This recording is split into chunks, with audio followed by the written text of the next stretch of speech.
Hello, hi everyone. So आज आहे mother's day आणि आपण हॅपी मदर्स डे तर नक्कीच म्हणणार आहोत. आईला आपल्या विश करणार आहोत, आईला भेटणार आहोत, आईसोबत लंच, डिनर, मे बी अख्खा दिवस तिच्याबरोबर सेलिब्रेट करणार आहोत. बट एक छोटीशी ॲक्टिव्हिटी देते. होपोनोपोनो हीलिंग आहे. तर आज बसून ऑब्वियसली वेळ तिच्याबरोबर स्पेंड करण्यातनं तर सगळं आलंच त्याच्यात, नाही का. पण म्हणजे ती खूप खूप ग्रेट गोष्ट आहे. तुम्ही आज जर तिच्याबरोबर वेळ छान छान सुंदर वेळ घालवणार असाल तर खूपच छान. पण 108 वेळा आय एम सॉरी डिअर आई, प्लीज फॉरगिव्ह मी डिअर आई, थँक्यू डिअर आई, आय लव्ह यू डिअर आई.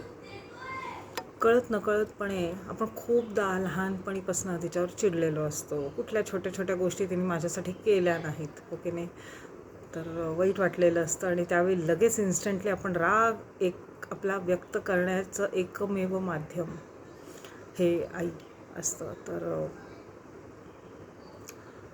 तिच्यासाठी त्यावेळी तर सॉरी आपण म्हणत नाही, इतकं तिला टेकन फॉर ग्रँटेड घेतो. तर आज ही ॲक्टिव्हिटी नक्की करा आणि बसून शांतपणे हे 108 टाइम्स लिहा. Okay, thank you.